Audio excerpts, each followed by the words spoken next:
Дошла очередь и до камина. Я ходила по всем магазинам, собирала коробки, собрала целую кучу, чтобы сделать фотозону в нашем будинке культуры. Вот начала лепить камин с вот таких вот коробок.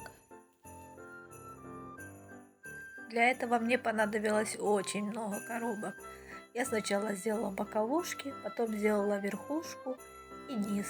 Ну вот верхушка у меня получилась 4 коробки, на эти штучки, на боковушке 4, верхушка 1 и низ у меня 3 ушло. И одна коробка большущая на заднюю стенку ушла. Вот такой вот у меня каминчик. Все сделала, склеила скотчем, закрепила и подготовила к поклейке кирпичиками. Кирпичики я вырезала также из коробок на полосочки, потом распределяла по кусочкам и клеила на клей ПВА. Сначала промазывала саму коробку клеем ПВА, чтобы он немножко подстыл, потом каждый кирпичик я проклеивала клеем ПВА и вот так вот клеила на коробочке.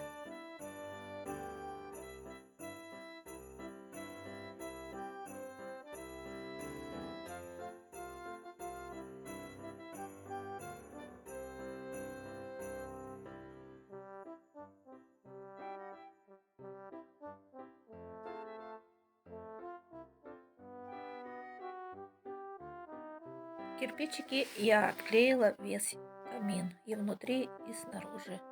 Затем я брала обычные салфетки, налаживала их сверху на кирпичики и жидким клеем ПВА вот так промазывала, делала эффект камня.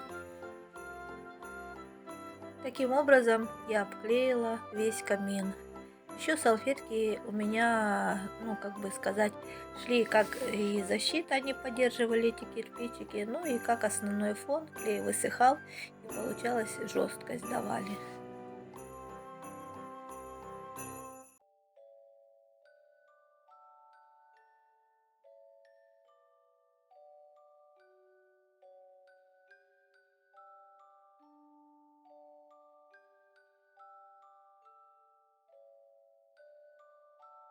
Вот весь камин обклеенный, теперь оставляем его до полного высыхания, чтобы потом можно было его покрасить белой краской. Но тем временем, пока сохнет камин, я нарисовала на картонной листе рисунок.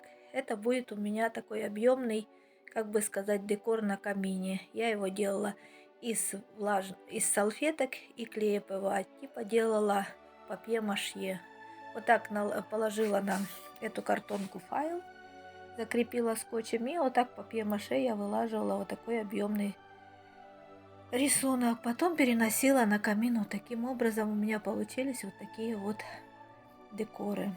Ну вот такой каминчик у меня получился. Потом я его скрыла белой фасадной краской. И уже при высыхании белой фасадной краски я прошла швы на кирпиче светло-серой гуашью. Сделала немножко объем. Потом все это обошла клеем ПВА, декор присыпала блеском. И вот такой каминчик у меня получился. С вами была я, творческая домохозяйка. Ставьте лайки, пишите комментарии. До новых встреч. Пока-пока.